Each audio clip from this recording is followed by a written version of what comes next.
کچھ عرصہ پہلے کتے کا گوشت بیچتے ہوئے ایک قصاب کو پکڑا گیا، لیکن اس مرد کے بچے نے عدالت میں جو موقف اختیار کیا وہ ایک بار ضرور سنیں۔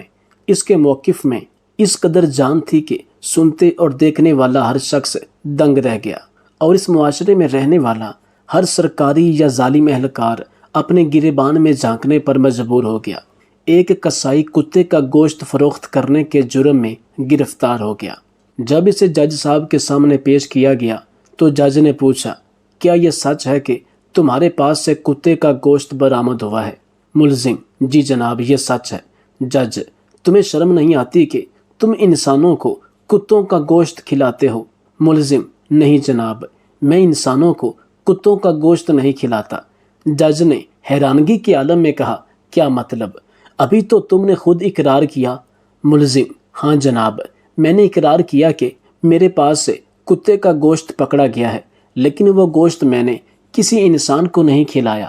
جج نے حیرانگی سے کہا کہ یا تو تم پاگل ہو یا پھر تم ہمیں پاگل بنانے کی کوشش کر رہے ہو، کیونکہ جب تم نے خود اقرار کیا ہے کہ تمہارے پاس سے کتے کا گوشت برآمد ہوا ہے، جبکہ تم قصائی ہو اور گوشت بیچنا تمہارا کاروبار ہے، جب تم سے کتے کا گوشت پکڑا گیا ہے تو صاف سی بات ہے کہ تم اس کو انسانوں کو فروخت کرنے یعنی انسانوں کو کھلانے کے لیے ہی بیچتے ہو۔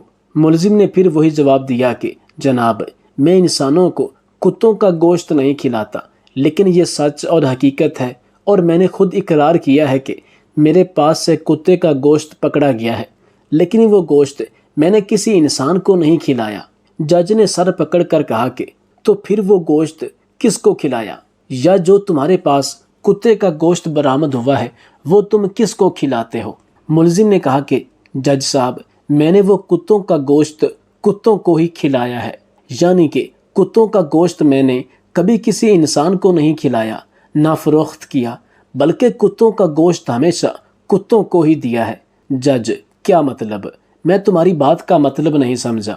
ملزم: مطلب یہ ہے جناب کہ میرے پاس ہمارے ضلع کے بڑے بڑے سرکاری افسران، سیاستدانوں کے چیلے، تھانے دار اور چھوٹے موٹے اہلکار اور بلدیہ کے سرکاری اہلکار اور کچھ مقامی ڈیرا چلانے والے چور ڈاکو بھی آتے ہیں۔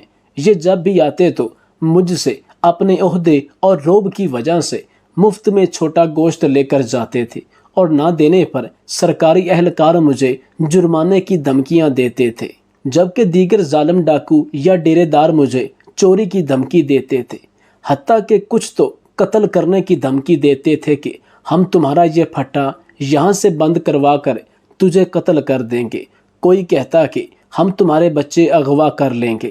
جج صاحب، میں ایک غریب آدمی ہوں اور اپنے بیوی بچوں کا پیٹ پالنے کے لیے یہاں قصاب کا کام کرتا ہوں تاکہ اپنے بچوں کو حلال رزق کھلا سکوں، لیکن بکری کے 8-9 کلو گوشت میں 1-2 کلو وہ لے جاتے تھے تو مجھے فائدے کی بجائے الٹا نقصان ہو جاتا تھا۔ اس لیے میں کتا ذبح کر کے رکھتا ہوں۔ جب وہ لوگ مجھ سے مفت کا گوشت لینے آتے، یعنی کہ وہ چہرے جن کو میں جانتا ہوں کہ انہوں نے حرام ہی کھانا ہے، خود بھی حرام کھاتے ہیں اور بچوں کو بھی حرام ہی کھلاتے ہیں، حالانکہ ان میں سے ایسے سینکڑوں لوگ ہیں جن کی تنخواہیں لاکھوں میں ہیں، لیکن اس کے باوجود کچھ لوگ اپنا پیسہ جمع کرنے میں لگے ہوئے ہیں، جبکہ کچھ لوگوں کے پیسے میں بالکل برکت نہیں ہے، لیکن اکثریت ان لوگوں کی ہے جن کی نیت خراب ہے اور انہوں نے حرام ہی کھانا ہے۔ لہٰذا جب ایسے لوگ مجھ سے مفت کا گوشت لینے آتے ہیں تو میں ان کو وہ گوشت دے دیتا ہوں، لیکن خدا گواہ ہے کہ میں نے کبھی بھی کسی بھی غریب امیر کو جو مجھے پیسے دے کر گوشت لے جاتا ہے، میں نے اسے کبھی کتے کا گوشت نہیں دیا۔ جج بھی کوئی غیرت مند شخص تھا جس نے اپنی ماں کا دودھ حلال کرتے ہوئے کہا کہ تمہیں باعزت بری کیا جاتا ہے، اور تجھے اب یہ وارننگ دی جاتی ہے کہ اگر تم نے کبھی بھی کسی بھی اہلکار یا غنڈے کو، کسی بھی بڑے شخص کو مفت میں کتے کا گوشت یا مرغی کا گوشت دیا تو تجھے عبرتناک سزا دی جائے گی۔ اب اگر تم سے کوئی بھی مفت کا گوشت زبردستی چھینے یا لے جائے تو تم اس کا صرف نام لکھ کر میرے پاس لے آنا، اس کی رقم تجھے میں دوں گا، لیکن تم نے اب اس کو بھی حلال گوشت یعنی بکری بکرے وغیرہ کا دینا ہے۔ کتے کا گوشت تمہارے پھٹے سے برآمد نہیں ہونا چاہیے۔ وہ دن تھا اور اس کے بعد کبھی بھی نہ اس قصاب نے کتے کا گوشت پھٹے پر رکھا اور نہ ہی کبھی کسی نے اس سے مفت گوشت لینے کی کوشش کی۔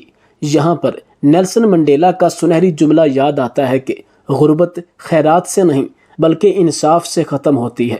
اس میں کوئی دو رائے نہیں کہ جہاں انصاف کی حکمرانی ہو وہاں سے ہر چور چکار اور غنڈے وغیرہ کی زندگی اکھڑتے سانس لیتے ہوئے ختم ہو جاتی ہے۔ ایک اور سبق آموز واقعہ ہے کہ اقبال عرف بالی گجر پاکستانی نژاد امریکی بزنس مین تھے۔ جب روس اور افغانستان کی جنگ زوروں پر تھی تو کچھ مہاجرین پاکستان آئے تھے۔ اس وقت ایک افغانی عورت مجبور ہو کر اقبال گجر کے پاس آئی اور کہا کہ ہم افغانستان سے ہجرت کر کے آئے ہیں۔ جیسا کہ آپ جانتے ہیں کہ جنگ لگی ہوئی ہے، اس جنگ میں اپنے بھائی، والد اور شوہر کو کھو چکی ہوں اور میری بیٹی 7 دنوں سے بھوکی ہے اور میری چھاتیوں میں قطرہ دودھ نہیں، دودھ تو کیا خون تک نہیں کہ میں اپنی بیٹی کو پلا سکوں، تو آپ میری مدد کیجیے۔ یہ سنتے ہی اس افغانی عورت کا حسن اسے بہکانے لگا اور شیطان غالب آیا اور اس نے ایک شرط رکھی کہ اگر تم مجھے اپنی چھاتیوں پر ہاتھ پھیرنے دو یعنی کہ میں خود تسلی کروں گا، اگر تمہاری چھاتیوں میں دودھ نہ ہوا تو میں تمہاری مدد کروں گا، دودھ بھی دوں گا اور ساتھ میں پیسے بھی دوں گا۔ یہ افغانی عورت انتہائی غصے کے عالم میں آگے چلی گئی، لیکن روتی ہوئی تھوڑی ہی دیر بعد دوبارہ واپس پلٹ آئی۔ لیکن اب اس کی نیت اعتزاز احسن کہتے ہیں کہ اقبال عرف بالی گجر کینیڈا کے شہر ٹورنٹو کے چند معروف پاکستانی کاروباری شخصیات میں سے ایک تھا۔ وہ بہت خوبصورت اور ذہین تھا، مگر اس کے ہاتھ اور بازوؤں پر موجود جلنے کے نشانات اس کے حسن کو گہنا دیتے تھے۔ اس کی کمپنی میں کام کرنے والے لوگوں کو جلنے کی وجہ سے بن جانے والے وہ داغ دیکھ کر کوفت ہوتی تھی۔ چاہے منہ پر کوئی نہ کہتا مگر پیٹھ پیچھے سب ان داغوں سے کراہت کا اظہار کرتے تھے، اور سب کے ذہن میں سوال آتا تھا کہ اتنا دولت مند ہوتے ہوئے بھی یہ شخص ان داغوں کو سرجری کے ذریعے ختم کیوں نہیں کروا دیتا؟ مگر یہ سوال اس سے پوچھنے کی ہمت کوئی نہیں کرتا تھا، کیونکہ سب کے کاروباری مفادات اس شخص سے جڑے ہوئے تھے اور کوئی بھی بزنس پارٹنر اسے ناراض کر کے اپنا کاروبار ختم نہیں کرنا چاہتا تھا۔ پھر ایک دن انہوں نے خود ہی سے اس راز سے پردہ اٹھا دیا۔ پہلے بہت افسوس کا اظہار کیا، پھر اپنا واقعہ سنایا کہ میں 1960 میں کینیڈا منتقل ہوا تھا، مگر یہاں منتقل ہونے سے چند سال قبل کی بات ہے کہ جب روس اور افغانستان کی جنگ زوروں پر تھی اور کچھ افغان مہاجرین پاکستان آئے تھے تو کچھ پٹھان میرے علاقے میں بھی آباد ہوئے۔ ان میں سے ایک عورت تھی جس کا شوہر ٹینک کا گولہ لگنے سے شہید ہو گیا تھا، جسم کے ٹکڑے ٹکڑے ہو گئے تھے، اور اس عورت کے پاس فقط شوہر کی جوتی کا ایک پاؤں بچا تھا جو اس نے نشانی کے طور پر اپنے پاس رکھا ہوا تھا۔ اس عورت نے سینے سے چند ماہ کی بچی کو لگا رکھا تھا، اور بھوک کا یہ عالم تھا کہ عورت کی چھاتیوں میں بچی کو پلانے کے لیے بھی دودھ نہ تھا۔ خوراک کی کمی کے باعث وہ خشک ہو چکا تھا، بچی بھوک کی وجہ سے بلک رہی تھی۔ ان دنوں میں کوئٹہ میں دودھ دہی کا کام کرتا تھا۔ میں نے ایک بکری خریدی تھی جس سے اللہ تعالیٰ نے مجھے اتنا نوازا کہ میرا بھینسوں کا باڑا بن گیا۔ ایک وقت تھا کہ مجھے 2 وقت کی روٹی بھی نصیب نہیں ہوتی تھی، پھر اللہ تعالیٰ نے مجھے ایسا نوازا کہ میں پورے بازار کا سب سے بڑا دودھ کا تاجر بن گیا۔ بڑی بڑی مٹھائیوں کی دکانوں والے مجھ سے دودھ لے کر جاتے تھے، ڈیری فارمز پر میرا دودھ جاتا تھا، حتیٰ کہ میرا پورے علاقے میں ایک نام تھا۔ اور اللہ تعالیٰ نے مجھے اس دور میں لاکھوں روپے سے نوازا جب مرسڈیز کی قیمت 3-4 لاکھ سے زیادہ نہ تھی، اور الحمدللہ 8-10 لاکھ روپے کی میری ایک دن کی سیل ہوا کرتی تھی۔ اتنا زیادہ پیسہ ہر روز آتا دیکھ کر میری گردن میں سریا آ گیا تھا اور میں زمین پر ایڑی مار کر چلتا تھا۔ علاقے کے تمام چھوٹے بڑے لوگ مجھ سے ڈرتے تھے، حتیٰ کہ مقامی MNA اور MPA بھی میرے گھٹنوں کو ہاتھ لگا کر میرے ساتھ بیٹھتے تھے۔ علاقے میں جب کبھی بھی کوئی مسئلہ، کوئی لڑائی جھگڑا ہو جاتا تو تمام علاقہ میرے ڈیرے پر آتا، اور جو فیصلہ میں کر دیتا وہی اٹل لفظ آخر ہوتا۔ خیر، اب موضوع کی طرف واپس آتے ہیں کہ اس عورت کی چھاتیاں بالکل خشک ہو چکی تھیں، جن میں دودھ کا قطرہ بھی نہ تھا، اور اس کی بچی جو اس نے گود میں اٹھائی ہوئی تھی وہ بھوک کی وجہ سے بلک بلک کر چیخ چیخ کر رو رہی تھی۔ میں یہ سارا منظر دیکھ رہا تھا تو پھر وہ عورت میری دکان پر آئی اور بچی کے لیے مفت دودھ دینے کے لیے میری منت سماجت کرنے لگی۔ تب دودھ کی قیمت اتنی زیادہ نہ تھی، میں اگر بچی کے لیے 2-3 کلو دودھ عورت کو مفت بھی دے دیتا تو مجھے فرق نہ پڑتا، مگر جب میری نظر اس عورت پر پڑی تو اس کا حسن دیکھ کر میرے اندر کا شیطان جاگ گیا اور میں نے اس سے نفس کی خواہش پوری کرنے کا فیصلہ کر لیا۔ اسی لیے عورت کو ورغلانے کے لیے کہا، بچی ابھی چھوٹی ہے، تم اسے ماں کا دودھ پلاؤ، یہ جانوروں کا دودھ اس کے لیے انتہائی نقصان دہ ہے۔ میری بات سن کر وہ عورت کچھ شرمندہ اور کچھ غصے ہوتے ہوئے بولی کہ میرا دودھ حالات کی سختی کی وجہ سے خشک ہو چکا ہے، دودھ کیا خون بھی نہیں نکل رہا، ورنہ وہی اپنی بچی کو پلا دیتی۔ عورت کی بات سن کر میں مطلب کی بات پر آ گیا اور کہا کہ مجھے یقین نہیں آتا تمہارے پاس دودھ نہیں ہے، لہٰذا میں خود تصدیق کروں گا۔ اگر تمہاری بات سچ ہوئی تو تمہیں تمہاری ضرورت کے لیے دودھ دے دوں گا۔ میری بات سن کر اس عورت نے انتہائی سخت رد عمل دیتے ہوئے انکار کر دیا اور اپنی خواہش نہ پوری ہوتی دیکھ کر میں اسے ایموشنلی بلیک میل کرنے لگا۔ جب میری بات سن کر وہ باحیا عورت غصے کی حالت میں آگے چل دی تو میں نے پیچھے سے آواز دیتے ہوئے کہا کہ شوہر پہلے مر چکا ہے، والدین اور بہن بھائیوں کی خبر نہیں ہے، کہیں ضد اور غصے کی وجہ سے اپنی بچی کو بھی نہ گوا دینا۔ میرے الفاظ نے میری امیدوں کے مطابق اثر کیا۔ میری بات سن کر وہ عورت رک گئی، کچھ دیر سوچنے کے بعد پلٹی اور پھر روتے ہوئے کہنے لگی، تم تسلی کر لو۔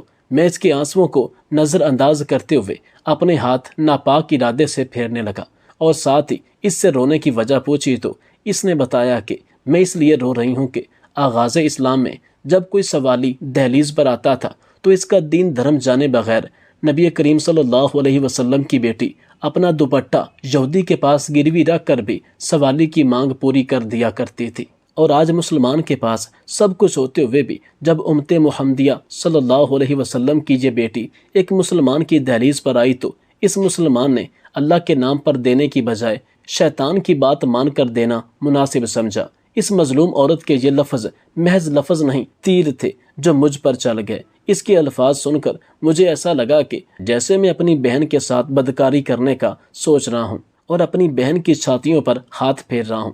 میں نے نہ صرف اس عورت کو ضرورت کا دودھ دیا بلکہ گھر پڑا ہوا اناج بھی ان افغان مہاجرین میں تقسیم کر دیا۔